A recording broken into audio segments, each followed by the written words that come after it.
I've successfully defended lifelong benefits and helped preserve professional futures. So I know that when you hire a military justice to get relief, with my unique experience, I can advocate for you because there's no military matter that's too big or too small. Let us help you make these critical decisions that could affect the rest of your life. Remain silent. Request counsel. Call Griffin Law. For a free consultation, call 888-707-4282. That's 888-707-4282. Or just visit griffinlawdefense.com. The following radio theater is brought to you by Men's Pro Knoxville. Hey guys, can we play football? No, buddy. All right. Pops, want to work out? Maybe later. Hey, kids are in bed. What you up to? Tomorrow? You've got one life, and it's too short for not nows, maybe laters, and tomorrows. If you have ED and performance issues, your family, friends, and even your career has already been affected. Book your discreet evaluation at Men's Pro Knoxville and turn your tomorrows into Today. Yes! Touchdown! Come on, one more, Dad. Today! Push, Dad. One more. Come on, push. Hey, kids are in bed. What you up to? Tonight. Call 865-544-8220 or book now in under 30 seconds at menspronknoxville.com. Men's Pro Knoxville, for every man in every season of life. North Knox Siding and Windows is a complete exterior home improvement company that can help you with all your home exterior needs. If your home needs new siding, windows, doors, gutters, handrails, a deck, or a new roof, then give my friends at North Knox Siding and Windows a call at 865-689-0505. You can also visit their showroom at 5618 North Broadway. Locally owned and operated and proudly serving all of Knoxville and the surrounding areas, North Knox Siding and Windows. Online at northknoxsidingandwindows.com. Hey Knoxville! Surfside iced tea and vodka, made with real brewed tea, is only 100 calories, 2 grams of sugar, with no bubbles and no troubles. That's right, zero carbonation, so it's easy to sip and enjoy. Headed to a game day or party at a friend's house? Bring an iced tea or lemonade variety pack from Surfside, or try their green tea and new raspberry tea vodka. Find the can with the sunset stripes this season. Surfside iced tea and vodka, sold at bars, restaurants, and stores near you. Surfside iced tea and vodka, sunshine in a can. Must be 21 or older. Enjoy responsibly.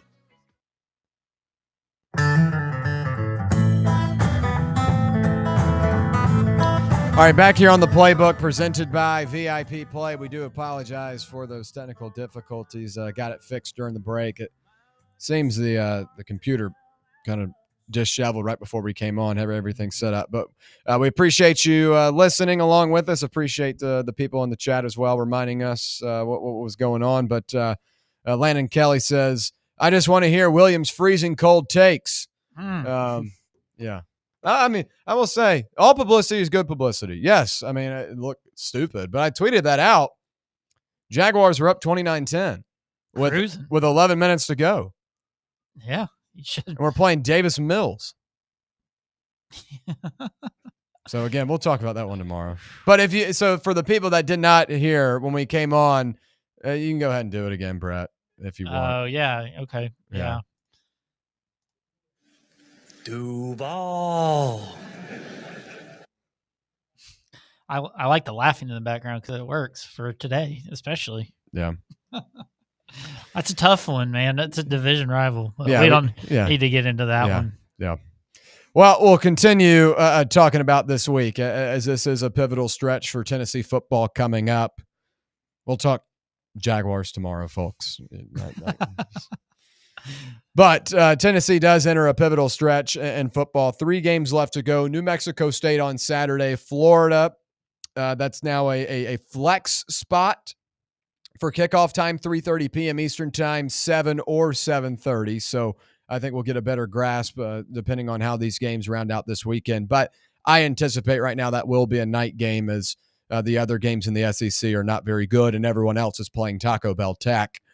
So that's going to be a tough one, and you know that is going to be a tough one because you haven't won there since 2003, and we were talking about the perception of the season in these final 3 games, a lot different than, if you win 9 games, it looks a lot better than winning 7 or 8 and having, 4 or 5 losses. that perception carries into the next season and is important for recruiting, because if you end off the season at 7-5, lose 3 of your last 4, that's kind of telling you, okay, this might be a team that's a little bit on the rocks. And for many of these transfer portal players whose careers might be on a little bit of the rocks, that's why they're entering the portal. It might not be a destination that is as great of an opportunity as some places across the country. So the perception of ending the season on the right note is very, very key. And I know Tennessee's not going to be playing for the college football playoff, and that's the expectation for Tennessee at this point. But there are still ways that you can improve and have positivity heading into the next season. Yeah, 10 wins would be on the table if you finish regular season. Technically, 9-3. I mean, it's possible Miami win right now. Yeah, the way things are looking. Yeah, it could be. So to say 10 wins and be as miserable as we've been, it's kind of crazy to think about. Most definitely. So before the break, we were talking about that bye week. What are the things that Tennessee needed to improve on the most? And obviously, what we've seen for 9 games, or what we've seen through 9 games this season is not going to just be undone or fixed magically in 1 week, or at least I don't think so, because we've had a bye week before and things weren't fixed before that. So the thing I want to see Tennessee improve on is just being cleaner and not being so inconsistent in all facets of the game. I've mentioned multiple times this season the biggest issue with this Tennessee football team is that you are inconsistent in all 3 phases. You've not played a clean game in all 3 phases one time this season. Even in the wins, you have had inconsistencies. Against Arkansas, is your defense continuing to allow Arkansas to move down the field, and your offense wasn't able to take advantage of turnovers that you caused. Against Syracuse, it was a really, really strong first half showing, and the defense decided to pick up and leave.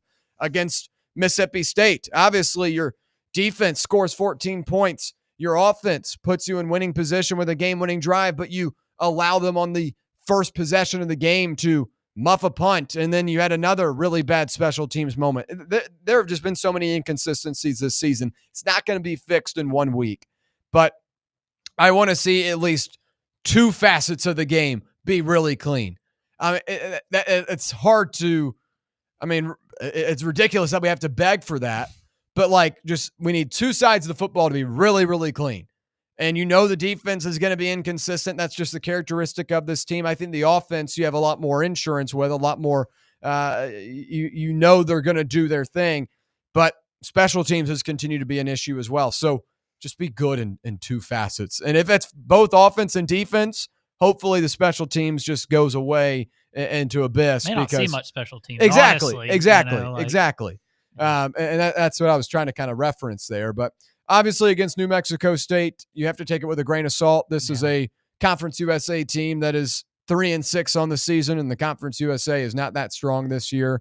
But it is an opportunity to build momentum for the rest of the season. You got 2 big games left to go. And I know it's not with college football playoff implications on the line, but there is still a lot of importance in these games. Tennessee is a 40.5-point favorite over New Mexico State, according to the ESPN Bet app that will be soonly shut down. Yeah. But the Vols have a 99% chance of winning, according to the ESPN analytics. And this brings me to, will anything from Saturday change your perspective of the team? Anything changing your perception of what this team looks like? And I don't think a win over New Mexico State means, oh, Tennessee's back. Oh, they fixed everything. I get that. Where was this team? Yeah. I don't think you're going to get that. But I will say what could change my perspective is how they come out and look. Do they look dialed in? Does this look like a team that's trying to finish off the season with 9 wins? Does this look like a team that wants to build momentum before going into Florida and Vanderbilt? Because I think you could see like a game like UTEP last year where you kind of slogged through the first half and, it just wasn't very impressive. Like you need to continue to have your foot on the pedal and get out of this one early and allow for some of these young guys to play, because I know a lot of people want to see the George McIntyres of the world play. I know you want to see some of these younger guys get reps as something to look forward to for next year. The only way you do that is by blowing this team out. So get on them early and having this offense perform to the level they have. I think you'll have some really nice matchup advantages in the wide receivers versus their secondary. I think you'll be able to run the ball at an efficient rate. But defensively, are they swarming to the football? Are they tackling correctly? Is the technique good? Stuff like that. Just the effort level is what I think could change my perception this weekend, because if the effort's not there, then I don't think you're walking into Gainesville, Florida and getting a win. I don't care how bad Florida looked this weekend, folks. Everyone knows how Tennessee and Florida goes. Florida could be 0-11 and come out and look like the Kansas City Chiefs in that game against Tennessee. It's just how it works. Time and time again, Tennessee has had an even or better team, and Florida's come out with a win. Trayon Harris came into Neyland Stadium in 2013, and the Gators put up 10 points and still found a way to win. Trayon Harris was about as big as my pinky and couldn't throw the football, yet they found a way to win. Like, you had a 13-point lead in the Swamp in 2015, and they go 4 of 4 or 5 of 5 on fourth down and find a way to win. We know how this goes, folks.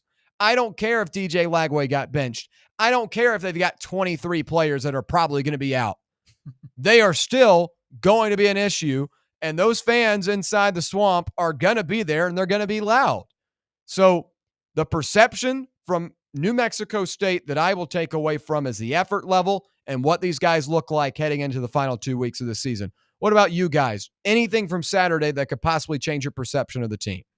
Not for me. No, I mean, that's just one. You get some of these young kids out there, see what they got. That's what I'm looking forward to. The George McIntyres of the world, things like that. See if there's something there with him moving forward. But yeah, I mean, it doesn't matter how you win this one. You know, the floor is just going to be a different animal going down there. So it'd just be fun to see this. I know we'll talk about the Smoky Grays, stuff like that.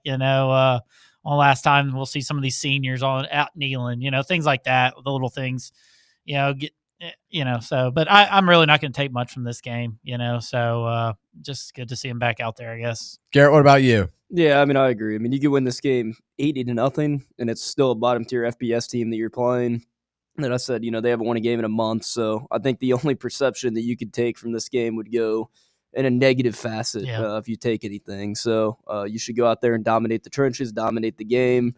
If they play mistake-free, football and don't have many penalties, though, that would be something that I would be excited for going into the next couple weeks.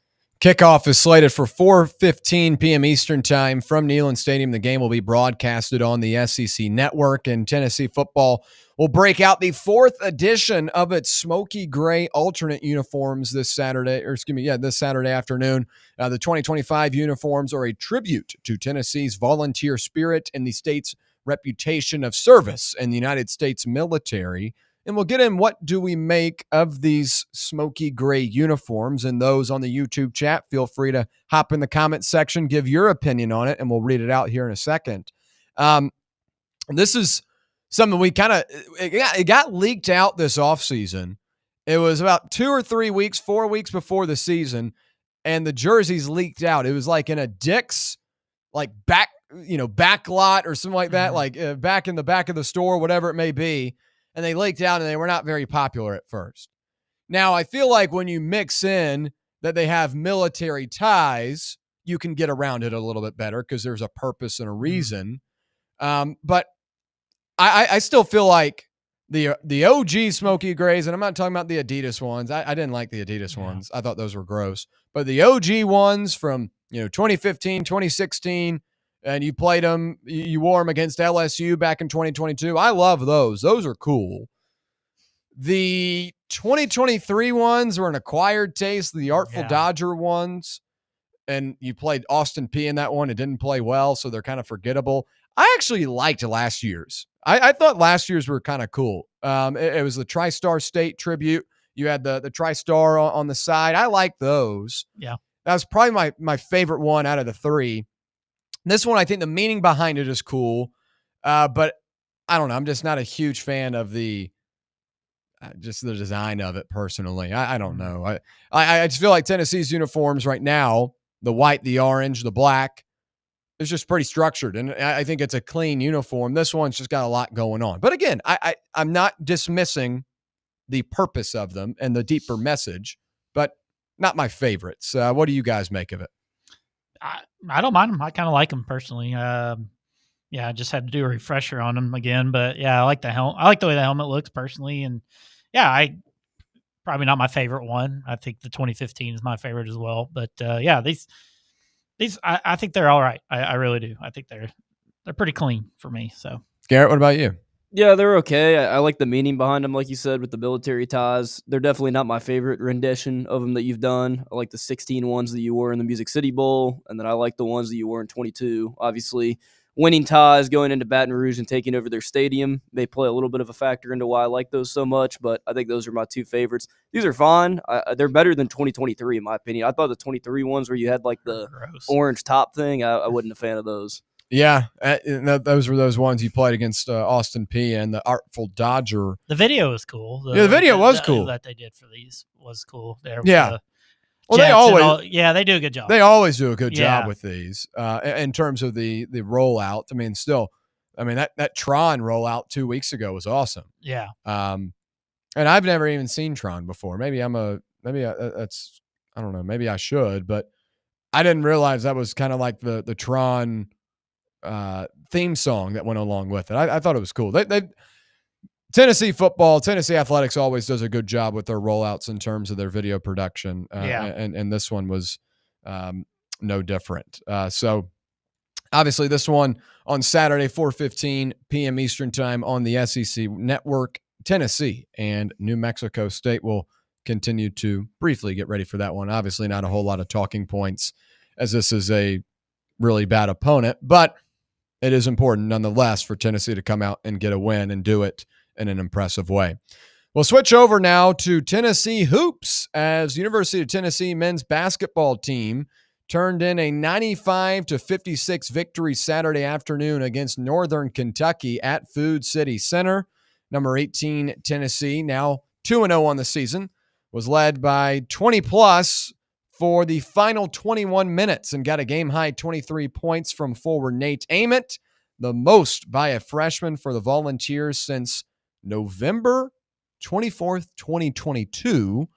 And we'll get to our takeaways here. First off, and we'll talk more about him in here in a second, but Nate Ament looked the part, folks. I got a text early in the first half, and someone said, is it time to have a conversation about Ament? And I'm like, brother, chill. This is game 2.5. Like the exhibition, I don't really consider. I mean, obviously, it was not an actual game, but like 2.5 games into the season, we're already freaking about Nate Ament, and he ended up finishing the game really, really strong. I thought this was a very polished performance from him. He did a little bit of everything. You saw the ability on the glass in that first game against Mercer. And I think he's starting to get his shot down a little bit. He had a couple of really good looks from three in this one, had one in the corner that was kind of a pop-a-shot, just got it in his hands and popped it immediately. That was really impressive. And just the flow and the ability to move down the court at his size is very, very impressive. So Nate Ament, a big takeaway in this one. Another big takeaway, Tennessee's defense once again shows up. You hold the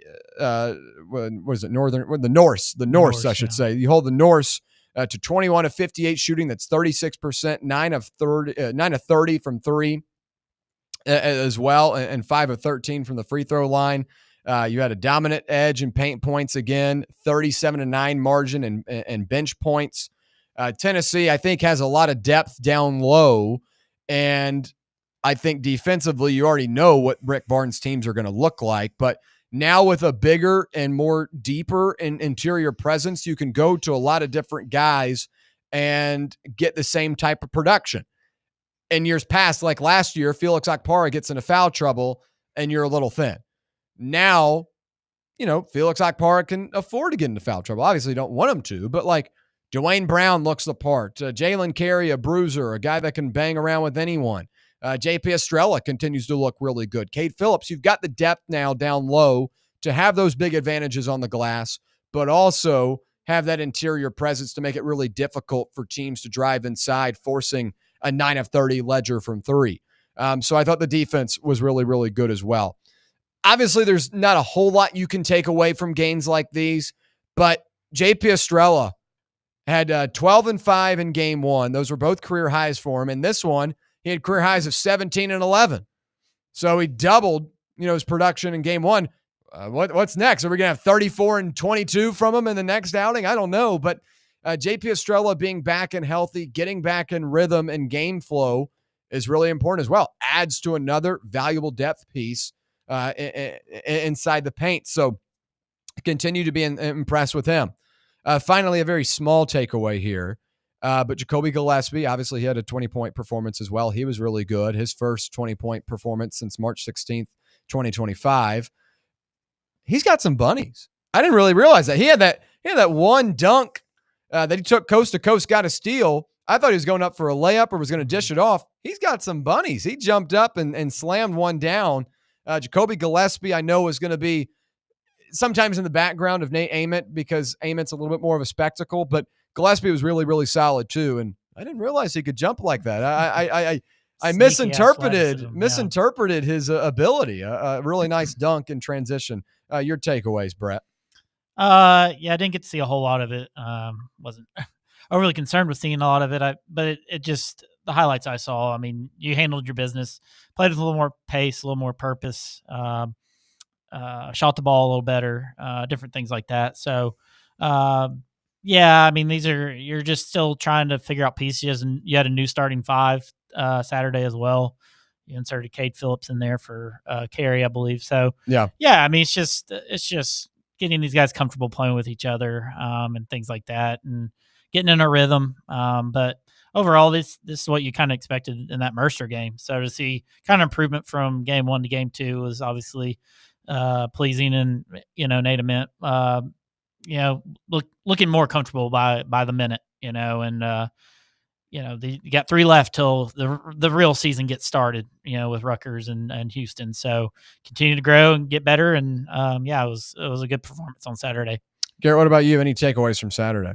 Yeah, I thought they played a lot better, a lot more mistake-free than they did against Mercer. Was just kind of in control the whole game. I mean, it was a blowout by the end of the first half. Like you said, Ament, second game, almost has a double-double with 23 points. And then, obviously, as you said, Estrella was really good, 17 points, 11 rebounds, only in 20 minutes of play. So, I mean, he did that in half of the game time, 17 points, 11 rebounds, 3 assists. So, really impressive what he's giving you down low, especially with everything that you have down there with Akpara and Phillips and Carey. So, it's nice to see that position have so much depth this season, something that you really haven't been able to have the past couple of years.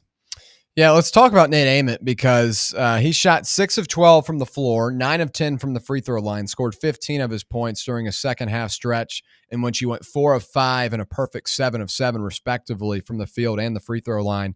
He added in 8 rebounds, a co-game best 5 assists, and 2 steals to a really, really impressive stat line. Only 2 other volunteers and 5 other SEC freshmen, Kennedy Chandler is on both lists, the former Tennessee point guard, in the last 20 years have compiled 23, 8, 5, and 2 steals in a contest. And Nate Ament is doing this in his second official game wearing a Tennessee uniform. That counts, not the third, because exhibitions don't count. I mean, did Nate Ament kind of silence a lot of the early season criticism maybe that you saw from people after that Duke game? Maybe that you saw from people after that Mercer game? And granted, it's 2 games, but I did think it was kind of ridiculous that people were coming out of that Duke-Tennessee game saying, I don't know about Nate Ament. I don't know. He took a lot of shots, looked like he was just playing pickup out there.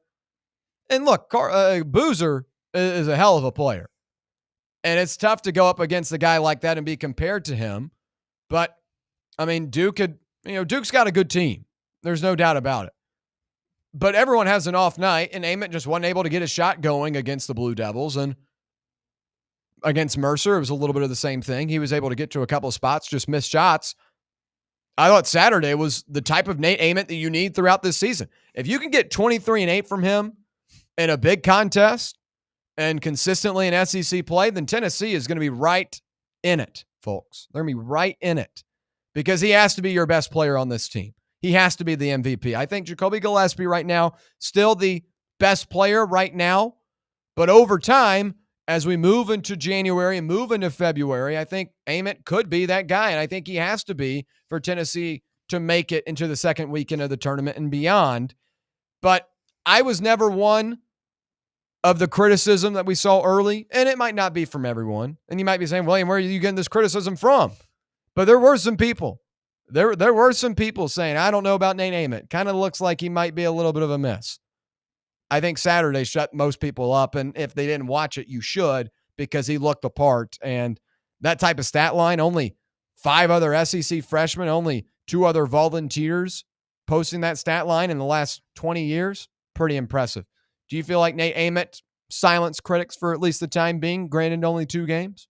Doubtful, because he should do this against these type of teams. You're physically more talented than these kids. He probably played better high school talent than some of those guys out there on Saturday. But, we pay him to show up against, even in an exhibition, the Duke, and we're going to see. Like, I'm still holding out right now. I'm not going to overreact to anything I see from Ament. He did what he was supposed to do, especially against lesser competition. He's going to have to be a first team all conference type player to get us, to where we really want to be. Mm-hmm. Because I think we kind of think Gillespie, but I think talent wise, we all think Ament's going to be the go-to guy in clutch situations, big situations, and he's just going to be a mismatch, a problem for players. So, yeah, I mean, 23-8 is great and all, but if he does it against a Houston or Kentucky or Florida, then that's when you're really there. Doing it at 3:00 on the SEC Network Plus versus the Norse doesn't do anything, move the needle for me right now. So I want to see it against the top level teams before I go one way or another against them. So okay, Garrett, what about you? I mean, he looked really good. I think part of the criticism that you saw was just because he went up against Boozer in that exhibition game where he was another 2025 class guy that played really good and obviously played better than him in that game. And then, I mean, you just look at this 2025 class throughout the country. I mean, you have AJ Dimensa at BYU, you have Darren Peterson at Kansas, you have Boozer obviously at Duke. I mean, if Cooper Flagg didn't reclass in high school, he would have been in this class. Like, this is just a loaded high school class, this freshman in college right now. Pete. Yeah. At Arizona. Yeah, UNC. So, I mean, there's just a lot of guys. And I think that's part of the reason why you saw criticism was because you saw what those guys did. You saw what the kid at Arizona did in the first game of the season. And Ament just hasn't been able to do that against a national, televised game. If he goes out to Vegas and does this against, a Houston or somebody, he'll be right there in those conversations with those guys. I think there's just so many players in this class that are freshmen. Yeah, good point. It's a very impressive class so far through the season. A lot of guys making an impact early on. Ken Palm earlier today put out their first national player rating already? Index. Yes. Goodness, a little early, isn't it? Well, I mean, they've already played a week of hoops, so you got to get it out. Yeah. Do you want to guess where Nate Ament landed? I saw the list, but you saw it? Yeah, Okay. yeah. But I'm just saying already. Okay. Yeah, but yeah, you can go ahead and say it. Nate, Garrett saw it. Garrett, have you seen it? No, I have not. Where would you guess Nate Ament land? What was it ranking for everybody? Yes, everyone in the Top country. player in the country. Yeah, right now. Yeah, 15. He was number 5. Really? Yeah. Do you know who's number 2? No. Used to be a UT player. I don't even know if I want to say it. He left the team halfway through. Oh, the kid that went to Baylor? Cameron Carr. Yeah, yep. Cameron Carr right now number 2 behind Boozer.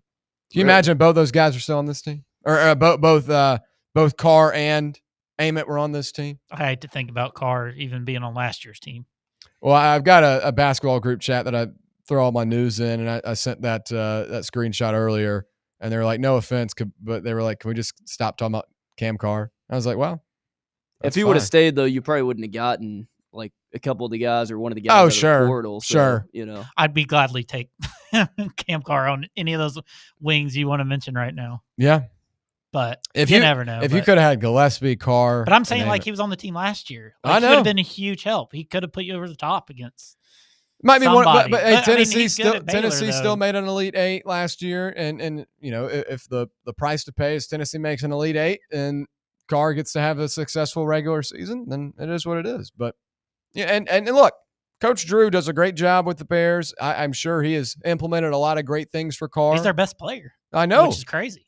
I mean, hell, he's averaging like 26 a night. Yeah, I mean, it's not going to continue, but for this early in the season to see him doing those things is pretty wild. Couple more numbers real quick. Senior guard Jacoby Gillespie gave Tennessee 2 20-point scores for the first time since March 16th, 2025, as he finished with exactly 20 on an 8 of 14 clip that included a 4 of 10 mark from three. Redshirt sophomore forward JP Estrella, a guy we talked about earlier, had career highs in points and rebounds with 17 and 11, respectively, and the latter of which matched senior forward Felix Akpara for the game high with 11 boards. Tennessee shot the ball pretty well in all three areas, finishing 34 of 65, 52.3% from the field, 41.4% from three, knocking in 12 of 29, and 15 of 19 from the free throw line, a 78.9%. Northern Kentucky on the other end, just 21 of 58, 36% from the field, 9 of 30 from three, and 5 of 13 from the free throw line. The victors, who had a 42-22 edge in paint points and a 37-9 margin in bench points, amassed their 38th straight non-conference home win to match the second longest streak in program history. And the Volunteers are back in action on Wednesday to take on Chaz Lanier's former team, the North Florida Ospreys. Yeah, the North Florida Ospreys come to town, and that will be a 7 p.m. tip-off on SEC Network Plus from Food City I'm just Center. trying to get through these games, man. I want to get some teams that we play. Well, I mean, Rutgers. I don't think watching paint dry right now. Well, Tennessee plays in at least play one team in a good Thanksgiving tournament. I agree. Yeah, Houston's going to be Houston's going to be a hell of a. I'm watching Alabama play St. John's on Saturday. I'm watching Kansas and Carolina. We play Illinois and Louisville in December. I know, but I'd rather have a tune-up going into the Ayers tournament. Well, I mean, yeah. Well, here's the thing. Jeff Goodman put that That's out. why Duke was that was one of the worst tweets ever. He only included the first 5 games. Not a lot of people have been happy about that. Yeah. I just think it's all about perspective, right? I mean, like, if you look at the beginning of like Missouri's football season this year, they're like, who they play. But then you go down the list and you're like, we're going to be ready for the physicality of Houston after playing like these teams. Well, we saw the physicality of Duke and what it did to us. But I thought you curled up like some scared little, you know what. But it wasn't like you got run off the court by any means. I mean, you were in a competitive game. That second half, they dominated us. Okay, but you were still in a competitive game with them. I mean, look, obviously, I'd love to play as many great teams as you can, but it's not like Tennessee has. I'm not saying play like somebody but it's all about timing. Like if you had played, like you still got to play Rutgers, Houston, Louisville, Illinois. Yeah, but I like Louisville or Illinois sprinkled in these like first couple. I know, but I mean, now you get to go up against all of them in a row, and I mean, it's a great tune-up going into the conference play, which is going to be brutal. You know, the way I look at it is kind of like you're starting the engine. You know, first you got to put the keys in ignition. Yeah. And play North Florida and Northern Kentucky. You start the engine in Las Vegas, take on, Rutgers and Houston. Yeah. And then you put that thing in drive when you go play Illinois and Louisville. It's just, you got to get going, because at the beginning of the season, it's all about preseason expectations and what people think and I'm not saying this is going to happen, but Florida and Arizona. Florida might not be a good team this year, but Arizona gets that win right now, and everyone's like, ooh, Arizona's going to be a good team. You know what I'm saying? So, and again, I'm not saying Florida's going to be a bad team. I think they'll be really good. Yeah, they are. But there are going to be these teams right now that you play or watch these big games that just aren't going to be good teams as the year goes on. Yeah. Like Indiana and Marquette yesterday. Marquette looks horrible. Mm-hmm. And granted, they've lost a lot. I mean, Cam Jones was the heart and soul of that team last year and has been for the last couple of years, but I'm not saying Indiana's back because they beat Marquette. You know what I mean? Right. When we come back, it's our best bets recap from a positive weekend in college football. We'll break it down when we return right here on the Playbook, presented by VIP Play. Catch up with all things Fanrun by subscribing to our podcast feed. Like, rate, and download the show from the Fanrun app or wherever you get your podcasts. Your smile says it all, so make sure it's saying the right thing. At Knoxville Smiles, we believe healthy teeth mean happy lives. Whether it's a routine cleaning, whitening for that big event, or fixing a nagging toothache, our gentle team is here for you. With flexible hours, family-friendly care, and the latest technology, Knoxville Smiles makes every visit stress-free. Don't wait another day to love your smile. Call Knoxville Smiles today at 865-539-1776 or book online at knoxvillesmiles.com. Smile brighter with Knoxville Smiles. Hi, this is Bo Kregner from the Kregner Group at Realty Executives, and I know there's a lot of choices here in East Tennessee when it comes to choosing a realtor. Here's why the Kregner Group is different. At the Kregner Group, our motto is walking by faith, serving others. It's how I live my life. It's how I run my business. Here at the Kregner Group, we're committed to doing real estate the right way. Faith, honesty, integrity. The Kregner Group. Call me anytime at 865-742-1035 or visit my website at boknowshouses.com. Got a problem tree looming over your home? Call ECR Total Landscapes. Whether it's trimming, removal, or storm cleanup, our certified pros get the job done safely and efficiently. We're licensed, insured, and ready 24/7 for emergency calls. Big or small, we cut them all. ECR Total Landscapes.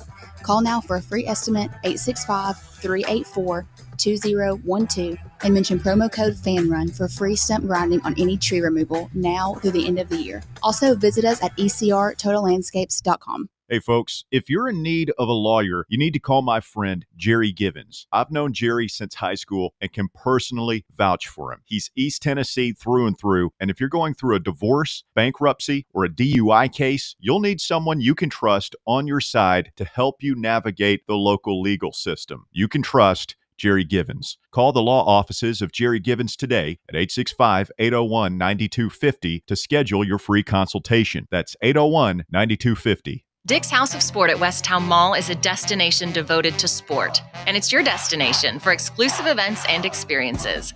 Come visit a store like no other. Check out our 40-foot rock wall, golf performance center, Hit Track's batting cage, and outdoor turf field.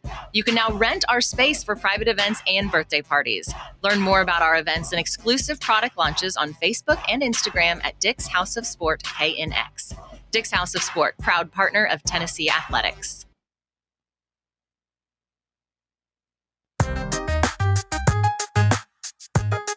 Joe cracked the dawn, All right, back here on the Playbook presented by VIP Play. We appreciate you listening along with us, whether it be on the free Fanrun Radio app, 105.7 FM or 1340 AM here in K-Town on the local dial, or on the X/YouTube live stream. However you're listening or watching, we do appreciate your time. All right, let's recap a winning weekend in college football, but we'll begin on a tough note. Friday night, Memphis at home against Tulane. I took the Tigers minus the 3.5. Brendan Lewis was not 100% in this one, obviously, and it hindered him a lot more than I had anticipated. And Memphis's defense was really the main culprit here. Just got eaten alive by Jake Retzloff and company. A ton of deep shots down the field. Tulane got up on him early. Memphis could not get stops. They fought and hung around in this game, but the inability for Lewis to create plays with his legs like he's done throughout the season was a huge miss for Memphis. They lose outright at home. Ryan Silverfield, as good as a coach as he is, he kind of drops the ball in some of these big spots. Obviously, losing to UAB was unfathomable. Yeah. But losing at home after you're the Group of 5 college football playoff bid at the moment, or a highest ranked Group of 5 team, that would have gotten that group of that bid. Controlled your destiny. Yeah, very, very disappointing for them. However, on Saturday, we had a 4-2 day, so let's talk about it. We start off with Texas Tech minus the 10. This one rose to 13.5 before kickoff, folks. Another reason to listen to the Playbook every Friday to get some of these lines. If you were betting with us on Friday, you got this number at 10, sat back, relaxed, grab a daiquiri, and you watched this Red Raiders team run BYU off the field 29-7. That was a 2-unit play. I should have put more. I almost made it a 3. I wanted to make it my play of the month. I've been waiting to fade BYU for weeks. They've come against me. They've gotten me every time. But this time, Texas Tech honestly left a ton of points on the board. Give credit to BYU's defense. We'll talk more about that one in hour 2. But Texas Tech wins controllably in this one. Next up, Penn State plus 14.5. It was kind of gross on Friday, but it ended up turning into what was almost a keep the points outright win. But Fernando Mendoza and company drive down the field, find Omar Cooper in the back of the end zone. A hell of a play, hell of a game. That was a really, really fun one. But we cover that 14.5. It was a no sweat in that one. Honestly, it was a little bit of sweat right before the half with Penn State fumbling, but no sweat in the second half. Missouri plus 7. Gosh, this one got out of hand quick as A&M continued to have about a 14 to 21 point cushion throughout this one. I thought Missouri had chances. I think it really got interesting for them when they kicked the field goal. It was made, and then A&M got an unsportsmanlike or an offsides or something like that, and they had the opportunity to kick the field goal again or go for it. They decided to go for it on 4th and 5. They weren't able to get it, and Texas A&M was then able to create a 21-point cushion. Was terrible. Huh? Zollers was terrible. Yeah, Zollers was just, is just behind or just, it wasn't good. Struggle. And I thought, Missouri cut this to a 14-point game with 7 minutes to go. Yeah, they ran the ball well, but the defense could not get a stop. Eli Drinkwitz, a really interesting press conference for him after the game as well. Yeah. What a dork. Yeah, Iowa plus 6.5. This was a hell of a game too. This was my favorite game of the day, I think. Really? Oregon, Iowa, I loved. It was, but I was the only way I was going to win. I didn't look at it as sloppy. I looked at it as a game of inches. It was a Big Ten game. And it was, just a gritty win for Oregon, but Iowa plus 6.5 almost had the opportunity to keep the points in this one as well. Yeah. Hawkeyes played really well defensively, or maybe not defensively, but they played really well in playing their type of game. Yeah. Oregon did not have the opportunity to do what they wanted. Iowa dictated it, but Oregon obviously comes out with a win. We cover the 6.5. Auburn. Oh my gosh. I'm so tired of betting on Auburn. And that one hurt worse than any. I thought game. I had it. Yeah. I thought I had Auburn. I thought I was going to have Auburn outright. Yeah. They're up, 10 points, 13 points? Pavia Magic, man. I thought I had it. And then even to just rub it in a little bit more, 38-38. Yeah. Vanderbilt could have kicked the field goal. What were they doing there? Brock Taylor, the Knoxville native, the kicker for the Commodores. Didn't give him a chance. Didn't even give him a chance. Yeah, that was crazy. And we lose in overtime. Not only did we lose in overtime, I would have covered if Auburn had gotten the ball first. If Auburn had gotten the ball first and didn't score, I would have covered. Yeah. Because that would have been they won by 6. Mm-hmm. I feel so bad for Cam Coleman. That guy is incredible. Yeah, Cam Coleman. Where'd that offense come from, though? That was a shocking part. I know. They were Dyson. Yeah. Well, when you talk to Cam Coleman, though. Yeah, and Ashton, I don't know why that kid wasn't starting over Jackson Arnold. I don't know. I think it was just more they just kind of redid everything play calling wise. But Cam Coleman, get out of Auburn, man. I know I don't like players leaving, but Cam Coleman could go be a star somewhere. He could be the best player on a college football playoff team next year. Or he can stay on the Plains and continue to play tiddlywinks with Ashton Hampton. Or not. I'd just be worried to go to like Ohio State or something. Come to where was? Do you remember Garrett where he was considering going in high school?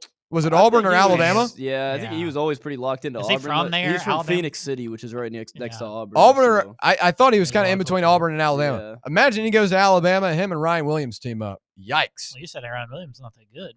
Well, I think he's a he's star. He's gonna have to pick wherever he wants to go. If he leaves. I mean, goodness, they'll knock down his door.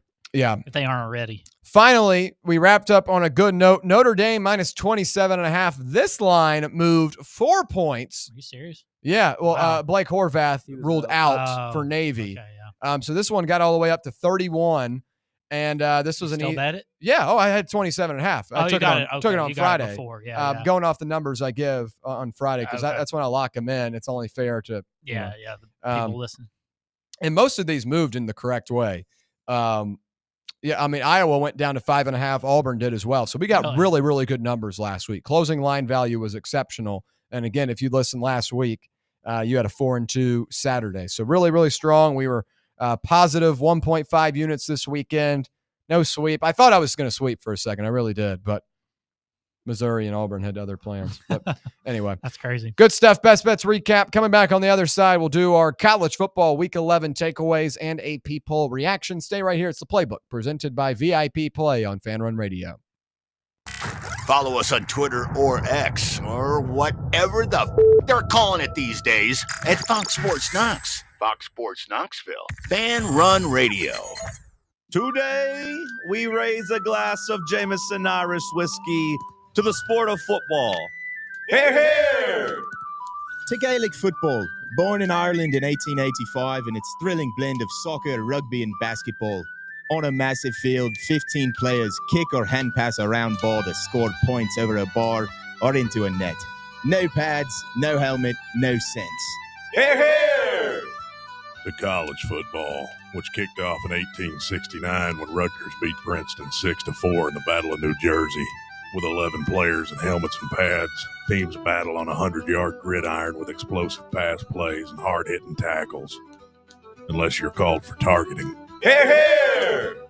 Since 1780, Jameson Irish whiskey has been enjoyed by sports fans all around the globe. Whether your football is Gaelic, American, or even soccer, we can all agree on super smooth Jameson Irish whiskey. Here, here! Are you tired of waiting on interest rates to drop before you start saving money? I'm Chris Burleson with University Lending Group, and I've got a better way. With a traditional closed-end mortgage, most of your payment goes straight to interest, not your balance. But with my Smart Loan, every deposit you make cuts your principal immediately and reduces interest in real time. On average, my clients pay off their mortgage in just 7 years. Call me today at 865-388-7634 or visit smartloantn.com and let's turn your income into financial freedom. NMLS number 332941. Blackford Veterinary Surgery Referral specializes in surgeries not regularly performed by your pet's general veterinarian. They're currently accepting referrals from vets all across the country. With their newly renovated state-of-the-art surgery center and highly trained staff, clients can rely on professional and thorough care. If your vet says that your pet needs surgery or rehab, ask for a referral to Blackford Vet and let them get your best friend back on its feet. Located conveniently in West Knoxville. For more information, visit blackfordvetsurgery.com.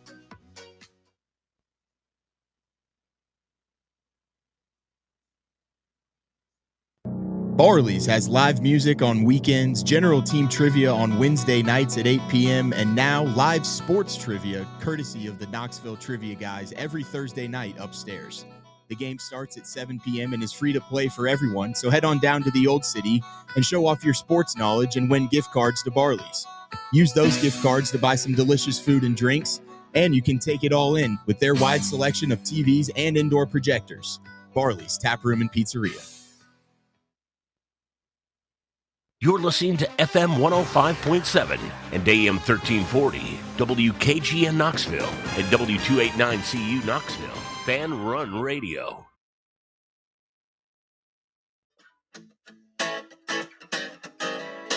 Call up Trudy on the telephone, send her a letter in the mail. All right, back here on the Playbook for hour number 2. We appreciate you listening along with us, whether it be on the free Fanrun Radio app, 105.7 FM or 1340 AM here in K-Town on the local dial, or on the X/YouTube live stream. However you're listening or watching, we do appreciate your time. Brett Hullander and Garrett Armbrust joining you. I'm William Pattison, live from the White Claw Hard Seltzer Studios. It's the Playbook, presented by VIP Play. All right, great stuff in hour number 1. We'll continue in here in hour number 2 as we give our Week 11 college football takeaways. And we'll begin with the top 10 matchup at 12 o'clock on Saturday. College game day was in Lubbock, Texas, for what was deemed the biggest game in Texas Tech history since Texas traveled to Lubbock, and that was Michael Crabtree back in 2008, I believe. It was either 2007 or 2008, one of those. Yeah. Crabtree was the Blitnikoff winner in both years, so just shows you how good he was. But big spot for Texas Tech. They lost to Arizona State earlier in the season. Granted, that was when Will Hammond was playing quarterback for him. Baron Morton was unavailable for that one.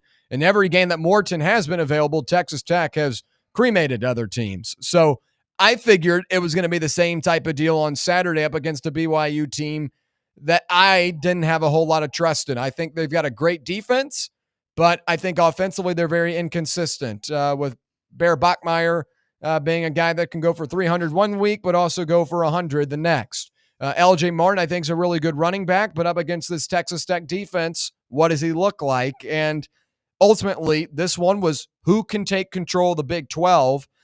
And I thought Texas Tech defense was the big takeaway here. They dominated an inconsistent BYU offense. Tech holds BYU to 255 total yards, 188 passing yards, and just 67 rushing yards at 2.48 yards per carry. Tech causes 3 turnovers, 2 fumbles, and an interception. and BYU ends up going 3 of 14 on third down and 1 for 3 on fourth down. This is a Texas Tech defense that had a ton of NIL money invested into them this offseason. A lot of people argued about the ethicalness of that and argued if this Texas Tech team would just be a buy team or if this would be an actual good football team. And I think through this season, you've learned that they are a good football team. I'll talk more about that here in a minute. But Jacob Rodriguez, I think, legitimately deserves to be in the Heisman conversation as he is the best linebacker in the country. And he's honestly one of the best defensive players in the country and was all over the field on Saturday for the Red Raiders. 14 total tackles, 9 solo, 1 interception, and a pass deflection. This guy is all over the field all the time. And when you've got a guy like David Bailey coming off the edge, a transfer from Stanford, one of the top guys in the portal, he's consistently in the backfield. This is a Texas Tech defense that swarms you and makes life really, really difficult. So I thought their defense dominated this one and really showed how inconsistent and how propped up this BYU offense has been. Give credit to BYU's defense, though, because they limited the Red Raiders in this one. They hold Texas Tech to 5 field goals, and they sacked Baron Morton 4 times for a combined negative 47 yards. Now, I thought Morton was kind of running in the backfield with a chicken with his head cut off type of deal, but give credit to BYU's defense. They've been good all year, and they were good once again in the red zone. For the game, Texas Tech goes 368, 219 total yards, 219 yards passing, 149 in the air. Baron Morton goes 17 of 32 for 219 and 1 touchdown. But this 1-2 punch at running back I talked about on Friday, I said, get ready to learn Cameron Dickey. I think BYU learned that. 121 and a touchdown for him. Jacoby Williams goes 77 on the ground, getting 200-something yards from those two was really impressive. I mean, outside of those Baron Morton sacks, this is a team that ran for 200 yards, right? So I think this is a very, very talented team. Terrence Carter is going to be an NFL player at tight end. He had 4 receptions for 41. Caleb Douglas, a Florida transfer, had a touchdown in this one. I think Texas Tech is better than just a Big 12 champion. I think Texas Tech is one of the best teams in the country and has a legitimate shot to win the college football playoff. This is a really good. This is a really good football team. I mean, they've got it at all 3 levels on both sides of the field. And their kicker was the MVP. I mean, kicker was nails. I mean, 5 field goals, drilled every single one of them, and did not leave points on the board, did not leave points off the field. I think Jacob Rodriguez deserves a lot more credit than he gets. And him and David Bailey, that's a scary, scary duo. I think Texas Tech is better than just a Big 12 champion. What do you guys make of this one? What do you guys make of Texas Tech? Brett, beginning with you. Yeah, I mean, it was a game of just the mistakes I think BYU made. I thought they were okay defensively. Like you said, they had the 4 sacks, stuff like that. They had the early turnover after they stopped them on, 3 downs, and I think they fumbled the punt right at the beginning too. So, yeah, I mean, it wasn't the prettiest game in the world, but, these big rivalry games, things like that, a lot riding on it. So, but Texas Tech, they saw what all that money paid for, so they were dominant on the defensive side of the ball. BYU, not the greatest offense, but they handled their business, and like you said, they're going to be tough to beat the rest of the Big 12 season and going into the playoff. Garrett, what about you? Yeah, I mean, Tech just dominated them. I mean, like you said, they went out, they put together a roster in the NIL, era that you can do, and they went to go try and build a national championship roster. And like you said, I think that they're right there. I don't think that they're going to be a team that can go out and beat Ohio State in the playoffs, but I think that they can be one of the remaining 4 teams as long as their quarterback stays healthy. Obviously, if Morton were to get injured again, they would be screwed at that point with Hammond, not able to go the rest of the season. But yeah, Dickey, I think he's one of the best running backs in the country. And then their receiver room, obviously very good. Named Reggie Virgil that you didn't even say. Yeah. Very good receiver. He had, I think, the leading receiving yards, but BYU just didn't get their playmakers involved as much as they should have.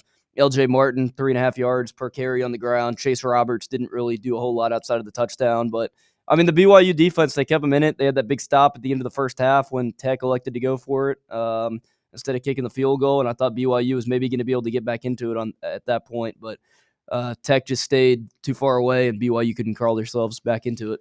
Yeah, BYU and Texas Tech still have the opportunity to meet in the Big 12 championship. With the win, Texas Tech now takes control of the Big 12.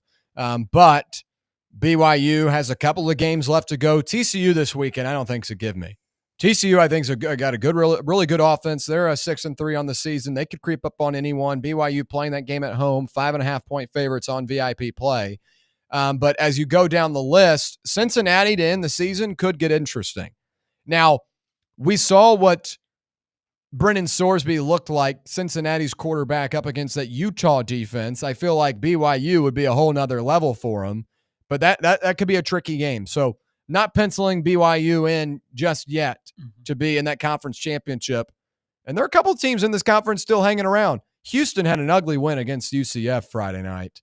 I don't know what to make of them at this point in the season. I mean, 3 weeks ago, I thought this was a good football team. Now I don't even know if they're actually one of the top 4 teams in the conference.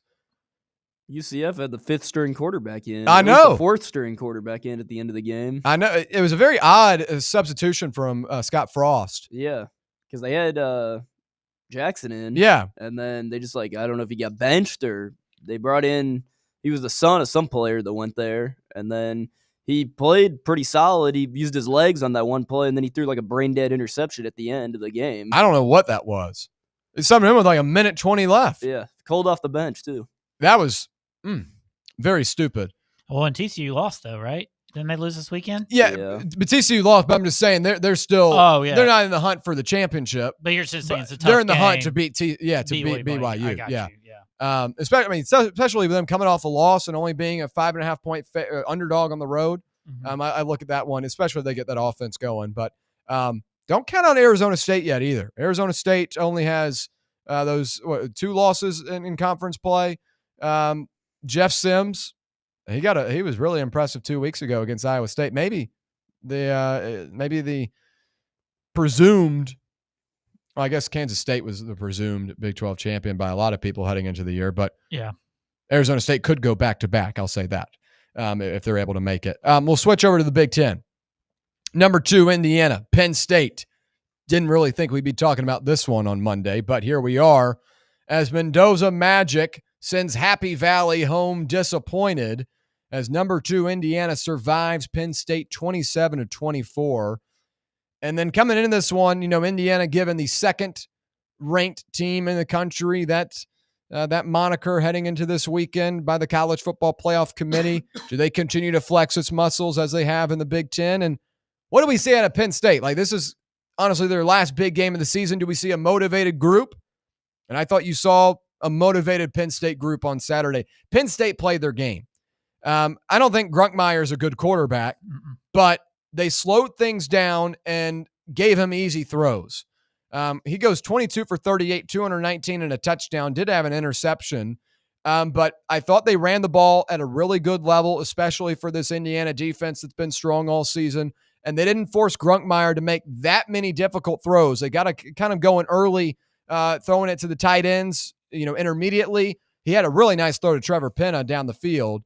But I thought they got him in rhythm. And then Nick Singleton probably had the best game of his season. 10 carries for 71 yards, 2 touchdowns, a 7.1 yards per carry average. Katron Allen, however, couldn't really compliment. He went 19 carries for 48 yards and had a crucial fumble right before the half. Trevor Penna, that Syracuse wide receiver transfer, goes 6 receptions for 99 yards. But the defense forced a turnover, really key interception. Penn State was able to capitalize on that, punch it in, and held Indiana to 5 of 12 on 3rd down. I thought Penn State played the best they could in this spot, being 3-5 at home, no one really caring. You fired your coach a month ago. They played really well for the spot they were in, but I thought they blew their chance. They blew their chances. 2 turnovers, including 1 right before the half. Katron Allen fumbles it. Indiana gets 7 in 30 seconds. If they don't score that, then this is a completely different game. And I know you can take a play out of any game and say, if this happens, blah, blah, blah. I don't like hypotheticals, but I thought those 7 points right before half were really key. And then they had another turnover to start second half. Yeah, right? they did. Yeah. And that put them down 20-7 or something. And they did. Yes. I just thought that one right before half was really, really crucial though, because they didn't have to give that up. No, And they gave it to Indiana right in their own territory. Yeah. But Fernando Mendoza, I a lot of people are calling this not a Heisman moment because it's Penn State, but I thought this was every part of a Heisman moment. That place was rocking on Saturday. That was a hell of an environment. And I know they're 3-5, but that is still a really talented team. Plenty of NFL players. Denai Dennis Sutton looked like a madman on those final couple possessions coming off the edge for the Nittany Lions. And Mendoza delivers a 10-play, 80-yard drive in a minute 15 to win the game. Throws of 22, 29, 17. Especially when their offense went to junk in the second half. And a lot of that to do with Penn State, though. They got players over there. And they do. Yeah, very talented team. Well, and he was without Surratt, right? Yeah, no Elijah Surratt. He was a late game scratch. Late game scratch. I guess pre-game scratch, I should say. Yeah. But Mendoza goes 19 of 30, 218 yards, a touchdown, an interception. Charlie Becker, a guy that had like 120 yards on the season heading into this one, had 118 and 7 receptions. Crazy. And Omar Cooper with the catch of the season. He wasn't in the game plan. I know. Omar Cooper, 6 receptions, 32 yards, and that improbable touchdown. I don't know how he got his feet down. I thought it was a Heisman moment. And Indiana, granted, a very, very good team, should not have been in that game with Penn State when you look at the two records. But that's Big Ten football when you recruit at that level for the Nittany Lions. And had some pride there. Yeah. And I thought it was a hell of a game, and Mendoza just delivers the final blow. But impressive performance from both sides. Garrett, beginning with you, what'd you make of it?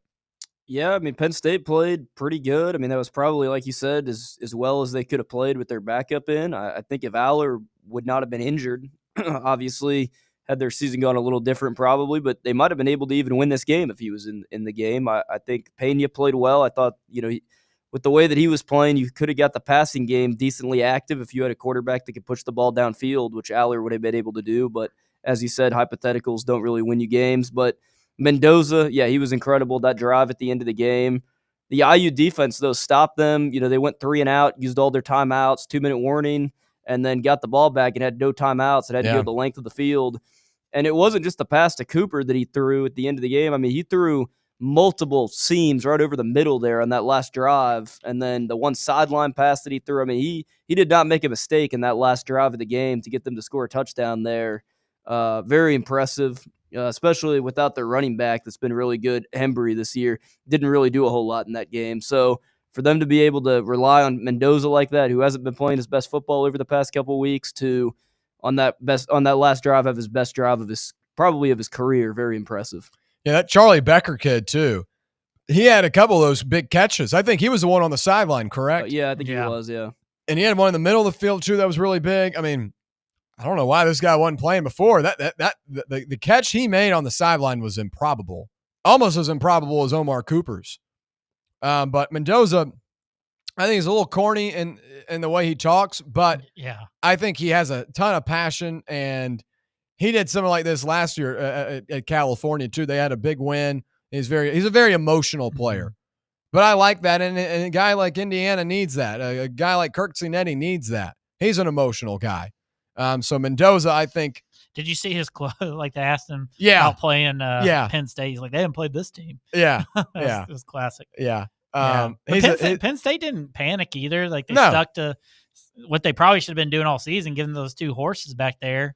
They weren't getting huge chunk yards, but they were just getting them the ball, and those are your best 2 players. And so they didn't panic. Was it Singleton that didn't they have a really large run at one point? Before? Yeah, that was like the 50-yard run or something. Yeah, it was Singleton. Yeah. Singleton, that was the best he's played this season. Yeah. He's been pretty bad. Katron Allen's carried that backfield most of the season. Yeah. Honestly, I'd kind of push back with you, Brett. I think the production they got in the air was really the big thing here, because with Grunkmeyer now at quarterback, they're very one-dimensional in at least the approach of what they want to do. They want to run the football. Now, they gave Allen and Singleton 29 times to run it. Yeah. But I think getting 219 yards from a quarterback that probably won't be starting next season was pretty impressive. So I thought Penn State did everything they could. What'd y'all make of the Gus Johnson call, though? That was really – I didn't think he was going to get through it. That was a big talking point. Yeah. A lot of people didn't like it. And my gripe was I thought Joel Klatt got too chatty I thought he was talking too much after it. You just got to kind of let the Well, moment. it's such an incredible play. Like, and I know, and I can't imagine how I'd react. And I think that's the tough thing about it. And like, being in broadcasting, radio, all of that, like it's tough to nail a moment like that, right? But sometimes you don't want to overdo it. And the reactions were genuine. That was everyone's reaction sitting on the couch watching it, right? But I thought Klatt was a little much. And I like Joel Klatt a lot. I thought he was a little bit much. And Gus Johnson, that's just how he rolls. Well, you knew something like had the potential like that because it's 30 seconds left. Yeah. Your mind's already starting to think, oh, what am I going to say? Yeah. And then the way the catch happened was just like, but I guess I didn't think about like the Klatt angle of it as well. I was just like, Gus Johnson, because they haven't had many games like that on the Big Ten. I know. And that they're new calls. Yeah. They've been terrible. Yeah. They haven't got anything like that. Texas, Ohio State was their last big game. Really. Oh, yeah. Everything else has been blowout city. Yeah. Yeah. So that was fun for them. I love Gus Johnson. He always brings the energy. I know some people he's an acquired taste, but my gripe was I thought Klatt got a little too chatty in the moments leading up to it. Leading up to the official ruling. Garrett, any thoughts on that? He just had a massive voice crack there. Yeah. And 2 weeks in a row he's had that. I like him. He's one of a kind. I like him more in basketball, to be honest. I think he's a really good basketball announcer. Yeah, he is. All right. CBS had they had a big game. Finally. Fox and CBS had big weekends. Yeah. They've been slugging through. Well, the Big Ten finally had 2 good games. That is true. Number 9, Oregon. Number 20, Iowa. My favorite game on Saturday as Oregon gets a gritty win in Iowa City as the Ducks survive Iowa 18-15. And pregame heading into this one, it was, Iowa played Indiana, the closest at anyone this season, was surprisingly ranked in the top 20 of the college football playoff poll on Tuesday.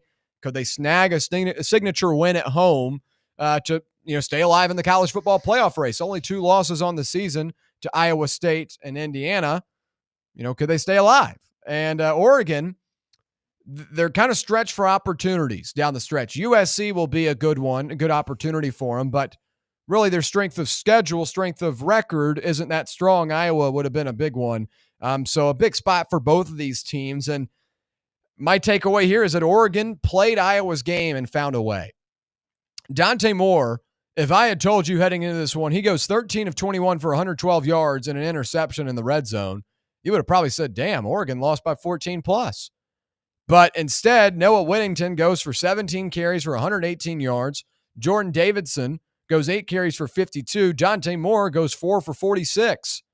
Oregon totals 373 yards in the game, 112 of those in the air. The rest, 261 on the ground at 7.25 yards a carry. Who's this other guy? That De'Aaron Hill. Yeah, and Hill had a touchdown. He had 45 on 7. Yeah. That's crazy. Yeah, and Hill had that touchdown on the sideline. Oregon played Iowa's game and found a way to win on the road. I think that was really impressive. I thought Iowa did a really good job of making sure they dictated how this game was going to be played. And it's so funny because they'll get a first down, but they want to get like just an inch over that yellow marker. They want to continue to slog these drives down. And, they've got a good football team. I think defensively, they're really, really sound. They were not that great in terms of their standards on Saturday, but they continued to make everything tough for Oregon. And Oregon did the same for Iowa's rushing attack as well. But defense was probably going to be the winner in this one, whether it was Iowa winning it or Oregon, surviving. Defense is what won this game, and both defenses did their part, but Oregon makes the biggest defensive play of the season. Or maybe for their season, to stay alive and at 2 losses and not get to 2 losses, I should say. But they have a safety, which wasn't really something they forced. It was just more of an error on Iowa. But the fumble was really, really critical for Oregon as freshman Brandon Finney pops the ball out on Caden Wetjan and forces a fumble to halt an 11-play, 6-minute, 46-second drive for the Hawkeyes. And they were only at like the 35-yard line where the ball was punched out. So that drive could have very well gone to 9 minutes. So that was the big play here. Oregon turns around, gets a field goal, goes up 8, and the special teams delivered. Atticus Sappington, hell of a name there. Yeah. 39-yard field goal. to win it, and he also drilled one to go up 15-7. Gritty game for Oregon, but they found a way to win, and they played their style. I was impressed. What about you, Brett? Yeah, it's like they created the game where they turned on the rain too, right? It was Yeah. a real ugly, like Big Ten game, cold rain. And Oregon, I never in a million years do you think Dan Lanning would go in there with a run game and win an ugly one, slop fest, kind of like that. So yeah, again, I didn't see a lot of it, but just a gritty win, and that's how you got to win when you go to Iowa City, So impressive win from Oregon, winning a unique way, I guess is I'd call that, because that's a gritty win for Dan Lanning and company. Yeah, Dan Lanning was wearing cotton on the sideline. He says when it's in rain conditions, he does not like to wear rain gear. He said he wants to be in the trenches like his guys are, so that's why he wears cotton. I realize they're out in Oregon. It rains quite a bit. But like this was a different rain. This cold. Yeah, like ugly. Ugly. Yeah. Garrett, what about you? What'd you make from this one? Yeah, just to be able to win the game in a unique way. I mean, Oregon's usually a team that likes to go out, put up a lot of points. Obviously, when you play Iowa, that's never going to happen. Iowa's always going to control the time of possession. They did in this game as well. Like you said, they're just trying to get long drives, 8, 9, 10-minute drives, so you don't get the ball back. But, yeah, the Oregon rushing game was very good, especially with the receiving room. I mean, you weren't going to be able to throw the ball in that game anyways with those conditions, but DeCorian Moore didn't play. At this point in their receiving room, Malik Benson and Gary Bryant Jr. are really the only two players that I even know who are in their wide receiver room with the amount of injuries that they've had. And then Tez Johnson going to the draft last year. So, I mean, they don't really have many guys left in that room healthy. But, yeah, for them to be able to win the game, that Iowa kicker, 58-yarder in the rain and cold, that was pretty impressive. And then, obviously, the Oregon kicker at the end made a much shorter one. But 58 yards in that weather, that's a boot. Yeah, Kenyon Sadiq was out in this one too, a very versatile tight end. You mentioned DeCorian Moore, a couple of late scratches for the Ducks, but again, they find a way to win. We'll switch over to the SEC, where there wasn't, Texas A&M, Missouri was the top 25 matchup, but obviously that one got out of hand. I think the big takeaway from the SEC this weekend is the big names that were benched. Number 4, Alabama defeats LSU 20-9 on Saturday night in T-Town, and then Kentucky smashes Florida 38-7. DJ Lagway, Garrett Nussmeier, two quarterbacks that were considered top 10 at least in the country heading into the season. I had them both top 5. Benched. You're not the only one. Benched in week 11, 30 minutes within each other. So Lagway gets benched after going 11 for 19 for 83 yards and 3 interceptions. His fourth multi-interception performance of the season. He has been a disaster. He's got 12. Got 12. Yeah, 11 touchdowns to 12 interceptions, I believe, is the number. And then Nussmeier goes 18 of 21 for 121 yards. On the surface, it doesn't look bad, but he didn't make any throws down the field. They're all just intermediate stuff, getting into like Aaron Anderson and saying, go make a play. I was more surprised with Nussmeier getting benched, obviously with the numbers kind of speak for themselves. But Lagway, I know Billy Gonzalez probably isn't going to be the coach there next year, but at least for Lagway, you've got a future with him. Nussmeier is getting ready for the draft. I don't know what his draft will look like now. Yeah, that's crazy. But Nussmeier, the sack he took in the red zone was horrible. He rolled out the wrong direction. He ran out and then rolled back into him, and that's honestly what benched him. That's what got him benched. His pocket presence is horrible. You just watch his footwork. He doesn't have any pocket presence of what's happened. It's like he's afraid to get hit. Lagway's feet have been terrible too. Lagway's accuracy and feet have been horrible. I think Nussmeier's injured still. I don't know what it is. I don't think we'll know till after the season, but I think he's injured. I gave up on I don't allow that anymore. No offense. I don't allow that excuse anymore. He's playing these games. If you're hurt, then come out and say it and end the season. He's since last season though. Ever since the Ole Miss game, he has looked horrible. Honestly, before that. He looks good against Clemson. Against Clemson in week 1. But I'm saying that's why we think he's hurt, right? To go out there and do that on the road. What is Clemson's record again? But it was first game. They were okay. Against an NFL defense. Okay, that is true. But every other game since then, he's looked horrible. I agree. Didn't look good against South Carolina. South Carolina's the worst team in the SEC outside of Kentucky. Did not look good against Florida. He's having to do it all. I mean, they have no run game to speak of, which is crazy to think about with LSU. Durham and Barry are not bad. Like, What did they do on Saturday? They were horrible. Well, they can't establish the run, but that's on a lot of different factors. I wouldn't say they don't have any guys. Harlem Barry was the number 1 running back in the class last year. But if they score when he ran the wrong way, like it's an interesting ball game. I know, but he took him out. He took him out. That's why he got benched. And I'm not firing back. I just look at it as if he's hurt, then they should have shut him down a long time ago. Well, I agree, but the reason why I say he's hurt is because he hasn't pushed the ball downfield at all. And then when he did push the ball downfield against Ole Miss, he was putting everything he could into a throw, and he was barely throwing it 40 yards in the air when he was giving everything he had for it. And I just don't think that a healthy quarterback can only throw a football 38 yards when healthy. But my thing is this: I mean, with everything that he has at stake, would they not have shut him down after the third loss? Like, why would he still be playing? I don't know. Maybe he just wants to play because he could have gone to the draft last year, and it was kind of surprising that he came back this year. Mm-hmm. Michael Van Buren, the former Mississippi State quarterback, came in for relief for Nussmeier Saturday. I think Van Buren's fine, but I didn't think he made much of a difference. That may be another reason why they keep going to him. They're not ready for Van Buren. He doesn't look much right now. I think Van Buren is talented, but he obviously wasn't able to do much on Saturday. I feel bad for Nussmeier, I really do, because they had championship aspirations, and he's just not playing up to that level. But if I were him and I were actually hurt and I knew that, after we lost 2 games, I would have said, I'm out. They're just going to embarrass. He's going to embarrass at this point. Yeah. There's not Does many Lagway stay at Florida? I don't know. It's a good question. Tramel Jones came in for relief for him. I think Tramel Jones is actually pretty good. I think it just depends on who these guys get as coach. Like, what's the play? Lagway said he's all Florida Gator like a month ago. Does Florida even want him back?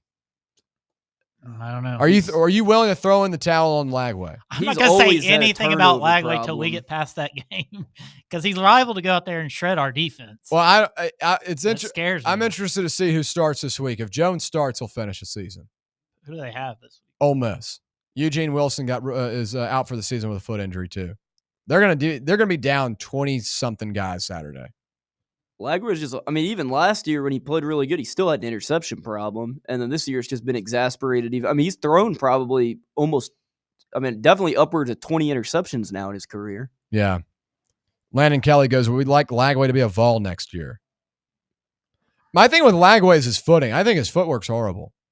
And I look at side by side, Tramel Jones and Lagway in practice and in warm-ups, and Tramel Jones looks a lot better. Like, he just looks a lot more sturdy and propped up and ready to throw. Lagway it's messy. I don't doubt his talent, and I don't doubt that he could be a good player eventually. But like Arch Manning was really bad at the beginning of the season, but he's continuing to get better. Lagway, it's continuing to see the same thing. You know what I mean? Yeah, I don't know. But you know what he's going to do to us if he plays. I know. So you see, I've got all my friends, and I've already said I was like, I don't like Tennessee. Is a bigger story Florida or what Kentucky's doing all of a sudden? Like Carter Boley, like he's been okay. Florida threw 3 interceptions. But you want to talk about Kentucky? That's crazy. Well, that's crazy. They must be they must be doing well if you want to talk about Kentucky. Florida the week before should have beat Georgia. Like, I don't know what happened to them in 1 week. That's a rivalry game, though. Like, those are just how those games go. The crazy thing is Kentucky can make a bowl. Probably not, but they play an FCS opponent. Now, granted, the FCS opponent that they play this week is 10-0, but if they win this week, they'll be 5-5. They get Vandy. And then they get Vandy and Louisville lost to Cal this weekend. Landon Kelly says, hype with Lagway, 3 exclamation marks. I wouldn't want him. No. You take him?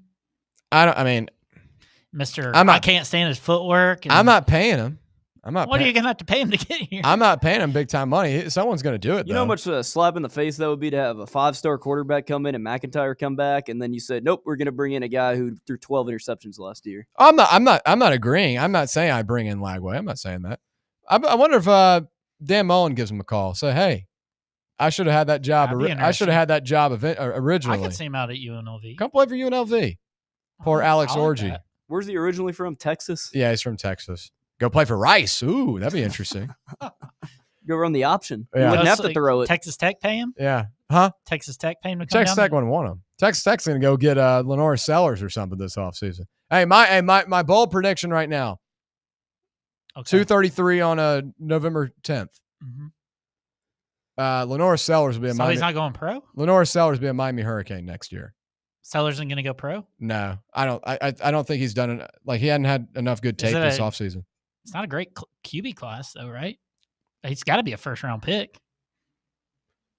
I mean, has he put together a good season? I don't think he's put together a good enough season. He's thrown 7 touchdowns the entire year.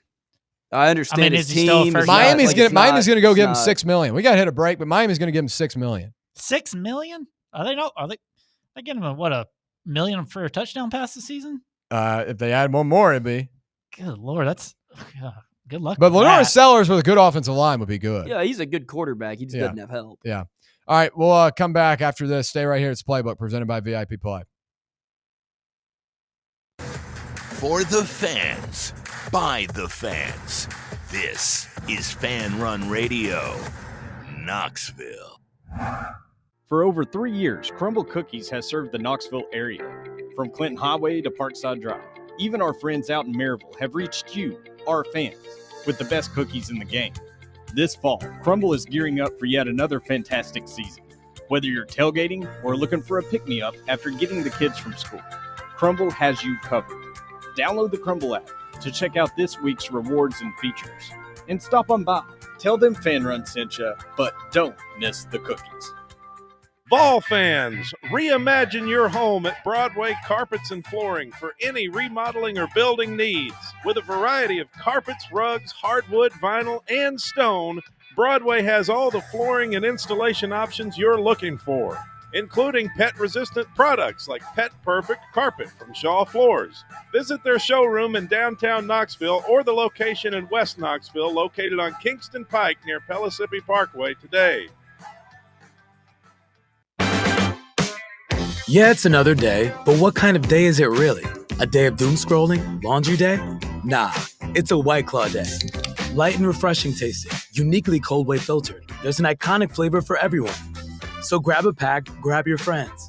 Make the most of each day with those who matter most. When you're together with White Claw, every day is a once-in-a-lifetime experience. You just gotta grab it.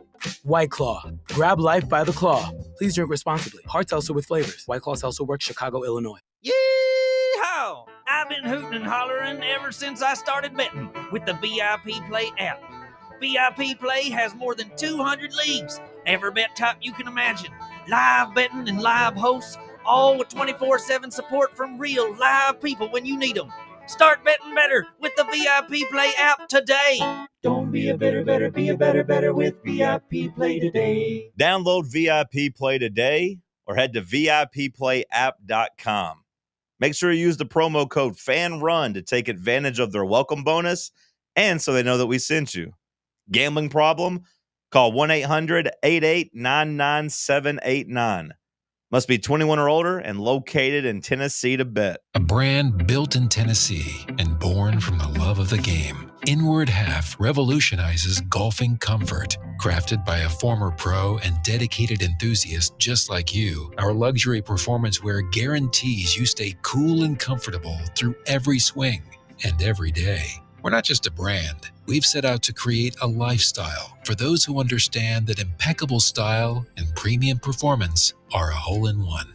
Enjoy the walk-in with Inward Half. Hey, Vols fans, Cody Brown here. I grew up right here in Tennessee and know what it means when someone says, I've got your back. That's why you can trust Farm Bureau Insurance of Tennessee. Whether it's your home, your vehicle, your family's future, or the business you built from the ground up, we will show up for all of your insurance needs. We are Tennesseans who understand what matters, which is doing right by you. Insurance is not all about just paperwork and policies, but it's about the people we insure every day. So if you want insurance that hits home, give me a call at 865-992-3871. Go Vols.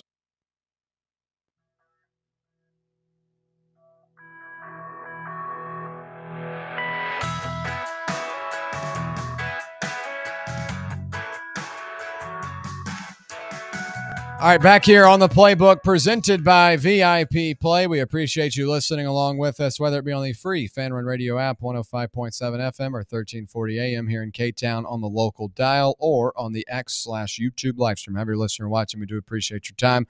Coming up in about 20 minutes, it's The Drive with Russell Smith, Bob Baskerville, The Bear, and Walker Smith. No relation. Rounding out your Monday right here on Fanrun Radio. Continuing talking about college football week 11. A lot of fun action over the weekend.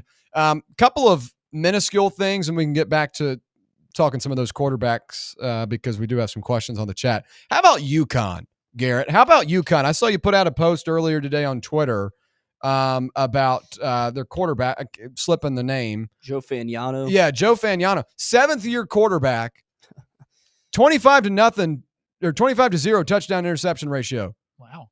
What a season. And Skylar Bell is one of the best wide receivers in the country, too. Yeah. He's incredible. You said they played somebody? Duke. They beat Duke? They beat Duke outright at home. Wow. Jim Mora, the resurrector. Wow. He's brought that program. I mean, so I was looking at it. UConn has only had 4 9-win seasons in their program history. I thought you were going to say winning seasons. Well, 4 9-win seasons in program history. Mora got them one last year when they won the Wasabi Fenway Bowl. And they could have a 10-win season this year at UConn. Really? So they play Air Force. They play Air Force and Florida Atlantic to end the season. Obviously, they're not in a conference; they're independent, so they're not playing in a conference championship. But if they win their bowl game, that's a 10-win season. I think they'll beat Air Force and Florida Atlantic. Would you agree, Garrett? Yeah, and the thing that's kind of odd about it, because they're not in a conference, obviously, they're independent, and I mean, they do have a couple bad losses this season, but I think that they're honestly as good as any, like, quote-unquote G5 team that could make the playoffs. Like, I think if they played Tulane or Memphis, it would be, I mean, I think they'd beat them. Yeah, bad loss to Delaware, and it was an overtime. Yeah, like, they're not going to make the play. They don't have, like, the resume, obviously, to do it, but, like, I mean, I don't know. I think as far as, like, group of 5 teams go, they're definitely a top 5, like, G5 team. Syracuse and UConn went to overtime. That was in the Dome, 27-20. That was in they week. Should have beat them. They were up, too. Yeah, that was in week 2 or 3. Yep. And that was when Angeli was still playing. Yeah. And then they lost to Rice in overtime. That was 37-34.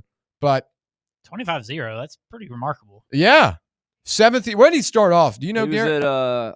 well, he went to Maine, was where he played mainly. I think he originally was. I think he played Penn State coming out of high school for like his freshman year. Okay. Redshirted, went to Maine, was like a 2-year starter, and then now he's at UConn. Interesting. The Huskies. They had a packed out stadium Saturday. Wow. They haven't had that in years. And their stadium's like 45 minutes from their campus too. Isn't that crazy? Dan Hurley, look Football away. school, man. Jim Mora's arrived. Gino, watch out. Yeah, I've always liked Jim Mora. Mora was at. Well, he had some funny comments after playing down here, right? Yeah. Who was Mora with? In the pros? Who was Mora with before UConn? No.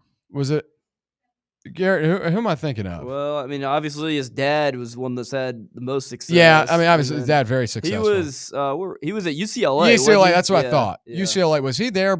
Was he the guy? He was there from 12 to 17. Okay, so was he there before Chip Kelly? Kelly would have been 17 to. Kelly would have been in Oregon during those times, right? Yeah. He would have been the coach, or maybe that was 18. Was it 17 or 18 when they were down by like 35 to A&M and they came back? You remember that? Yeah. Rosen was the QB. I feel like that was Mora. It had to have been, I think. Yeah, Chip Kelly had Dorian Thompson Robinson. Yeah. Okay, so it was then. And then he was the Falcons coach from 04 to 06. So yeah, he's been around for a while. Mora, I like Mora a lot. He's done a great job with UConn. UConn big win over Duke. Funny thing, Duke can still win the ACC championship, by the way. With 4 losses. They've got 3 losses to Tulane, Illinois, and now UConn. And then they lost to Georgia Tech, a game they should have won. It's funny, all the ACC games they've played, they should have won. Even and the Illinois game, they could have won. Yeah. They lost by like 25 points and had like 5 turnovers. Yeah. That'd be funny as can be if Duke wins the ACC championship. They honestly might not get in. Would Duke? So that was one thing I was talking about last week. Obviously, with Memphis dropping out, it's a little bit different, but I think North Texas could still be that Group of 5 bid, or American bid. So you're saying 2 Group of 5 teams opposed to the ACC champion? Could you see 2 Group of 5 teams make the playoff? Remember, folks, I said this last week. I just let me finish. I said this last week. Remember that it's not just a Group of 5 bid. It goes to the 5 highest ranked conference champions. So James Madison got put in the AP poll this week. I don't know if they have the resume to make it in the college football playoff poll, but they got respect from the AP poll yesterday. North Texas wasn't ranked. I think they should be, but South Florida's in that mix as well. If Duke wins the ACC championship at 9-4, I don't think they should be in. Yeah, there's too many teams in the American though that are. The American is like they're beating up on themselves right now. Yeah. They're self-imploding their own playoff chances. I mean, I think they still have it over JMU. JMU's schedule's not good enough. And then San Diego State was the only team that had a chance left, and they got beat by Hawaii by like 25 points. Yeah, how about the Rainbow? And then Memphis, obviously. What was that? Why did they not put AJ Hill in when they went for that Arrington Maiden kid? I guess he was highly recruited. Arrington Maiden. Too. Yeah. Well, Maiden hadn't thrown a pass up until Friday night. Because Hill was the QB in the UAB game, right? Yeah, but he looked over his skis in that one. And I think that's why they roll with Maiden. But Maiden also gives them like the red zone package of going run. But right now, my team out of the American, I really want to say it's North Texas. Now I know they got slaughtered by South Florida at home. But right now, the American North Texas would be in the championship. Am I correct on that, Garrett? Yeah, they only have one loss. Navy has one loss. Yeah, Navy only has one loss too. Now they play South Florida this weekend. Navy's got to play South Florida and Memphis. East Carolina also still has a chance. They're 4-1 in conference play as well, but they have 3 losses total. So they'd have to have chaos happen, but they could still make the conference championship because their remaining games are against Memphis, UTSA, and Florida Atlantic. So if they get past Memphis and UTSA looks the way they did this past week against South Florida, they could definitely do it. Man, I like North Texas a lot. Eric Morris, he's got a fan in me. Yeah, that quarterback's really good. Mestamaker. Yeah, Mestamaker, a 0-star recruit. Yeah, I mean, he played defense in high school. Yeah, Eric Morris at North Texas. And I know we are so in-depth on college football here, but it's a cool story. Eric Morris was the offensive coordinator at Texas Tech from 2013 to 2017. Patrick Mahomes was his quarterback. Then he gets the job at Incarnate Word, recruits Cam Ward, and develops him.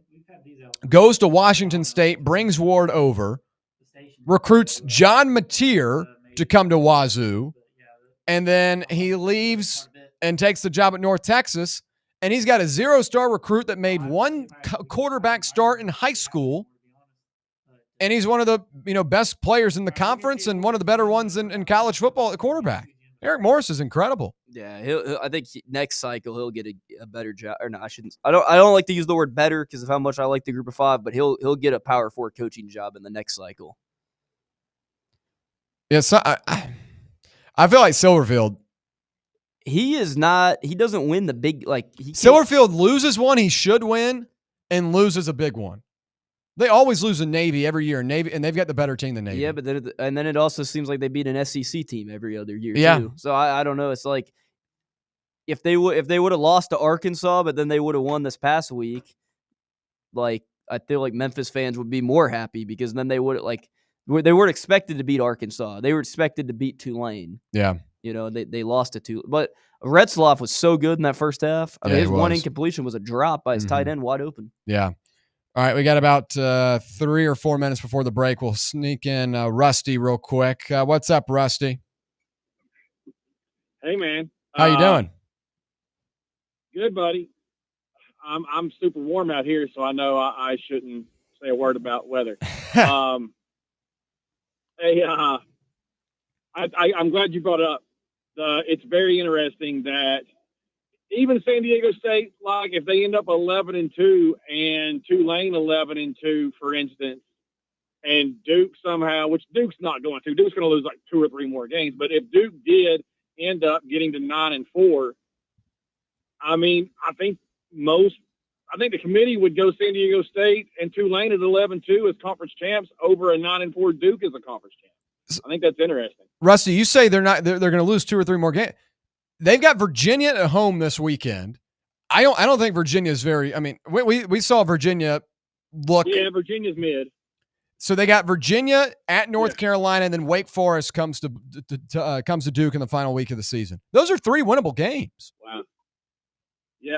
Well, and I was thinking about the championship game too. They still got to win that one. Correct. And who knows? And that's probably going to be against Pitt because I think Pitt's going to go on a run here. But anyway, hey, I just wanted to throw this out. I've seen it tweeted and on message boards, and I've heard it said on radio. We're going to go to Florida, and some walk-on's going to catch 6 touchdowns and all this other stuff because that's what happens. We go to Florida, blah, blah, blah.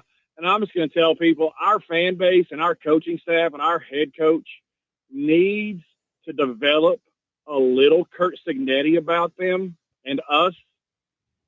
This team's never been to Gainesville. Joey Aguilar's never been to Gainesville. Like, whenever he was going to Penn State this week, and all the talk was Indiana's never won a ball game in State College, Pennsylvania. And he said, you know what? This team's never been to State College, Pennsylvania. And they went in there and won. That's the mentality that we need to have as a fan base, and our coaches need to have, and our players need to have. Maybe that would help change the culture a little bit. I don't know if we'll ever get there. I like that. I mean, you're honestly kind of preaching to me because I've been sitting here preaching for weeks. I know how this game goes. I've seen Trayon Harris run around and make plays. I've seen Florida go 4 for 4 or 5 for 5 on 4th down in the 4th quarter alone. But it is a different game. And we don't play down there for 4 more years after this. We won't want to sit on something ridiculous like that. Yeah. It's just Florida's beat up as can be, Rusty. Eugene Wilson out for the season, the Gators' best remaining wide receiver. Dude, they got like 25 guys on the. They got 25 guys on the out part. I'm telling you right now, 15 of those guys are just opting out. They're not injured. Yeah, Tank Hawkins, the second-year wide receiver. He was trying to get a red shirt. Wasn't opting out and redshirting. He is redshirting the rest of the season. He's not played. Only played 4 games this year. Wow. Okay. Interesting. Yeah. Yeah, they got a bunch of dudes that I believe are already know what school they're going to next when they hit the portal, and they've opted out, and the school's calling it they're out for injury. It's just what it is. But anyway, my main thing is it's mentality that we all need to maybe get a little bit of gumption about us, especially our coaching staff, because that's really where it matters in our players. And truthfully, I think that's what's been holding us back is our coach not having enough swagger and arrogance about him and belief. And he's a play caller and a great one at that. But the other side of it is where he's lacking and needs to change a little bit. Yeah, I agree. So that Kirk Signetti in him. Yeah. Rusty, we got to hit a quick break real quick. We do appreciate you calling. Call back in later this week, though. We'll get you in for a little bit longer. For sure. Yeah. Signetti, I liked what he said. Heupel needs to adopt some of that swagger as well. When we come back, we'll wrap things up. Stay right here. It's Playbook presented by VIP Play. Congratulations. You found sports radio that doesn't suck. This is Fanrun Radio, Knoxville. At Knoxville Insurance Group, they understand the challenges many consumers face when searching for insurance coverage. That's why whether it's for you, your family, or your business, they create a coverage plan specifically for your unique needs. Knoxville Insurance Group is an independent firm, which means they aren't beholden to just one insurance company. They search multiple companies acting as your negotiator to find you the best possible policy and price. Start a quote in minutes at KnoxvilleInsuranceGroup.com or call them today at 865-694-9788. Hey, football fans, this is Stats. And this is the Sheik. And together we are the Cover Boys, and we cover college football like no one else. Each week, we preview all the big games in college football, and we may not tell you who's going to win, but we'll tell you who's going to cover. Our patented right sides are clicking at 66% against the spread all time. So join us right here every Friday evening at 8 for the Cover Boys on the official voice of Tennessee fans, Fanrun Radio. And enjoy the winners, everyone.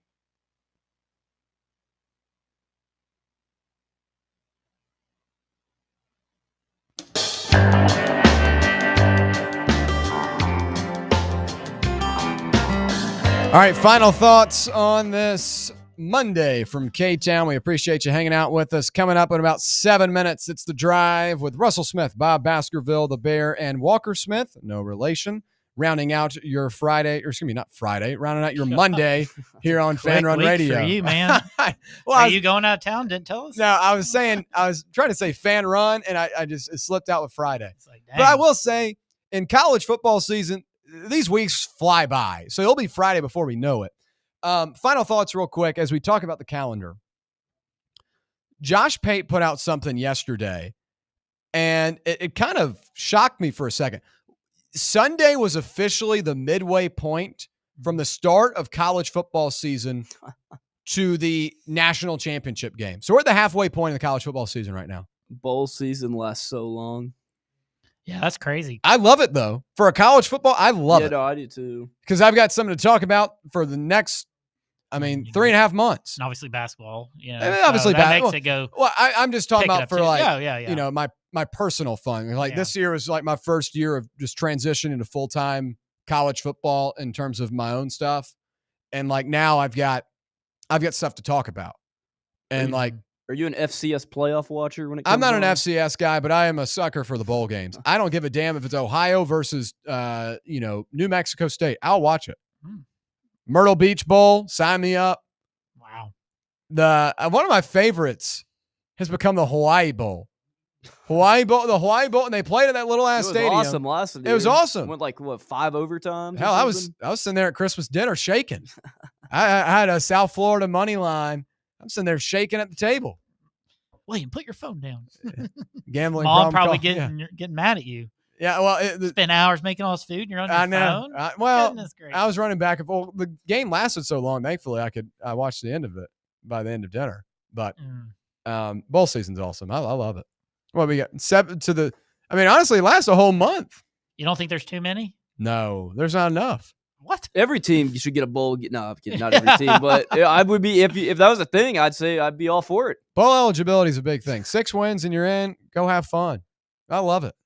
Good. It gives us something to watch and do during the holidays. Yeah, but you can't like all these guys opting out when you watch them. But then like our game. But then it gives many opt-outs. but it gives a kid like Drew Mestamaker at North Texas to show I'm the guy next year. So they had Chandler Morris last year. He doesn't need a bowl game for it though. Huh? He doesn't need the bowl game to determine that. He didn't have any. He can sling it. He didn't have any tape. That was his opportunity. Well, now he's got tape. Everybody knows he can sling that rock now. Well, but I'm talking about last year. Trying to get him in the orange? Chandler Morris opted out. Yep. And Mestamaker made the start. What was it in the Service Bowl. Surf Pro Bowl. Yeah, and they brought in Reese Poffenbarger, who was the FCS best quarterback. He went to Miami, lost the job to Ward. Yeah. And Mestamaker got the chance, made the most of it. All right, that's going to wrap it up for a Monday edition of the Playbook presented by VIP Play. We appreciate you listening along with us. For Brett Hunlander, Garrett Armbrust, I'm William Pattison. Coming up next, it's The Drive live on Fanrun Radio.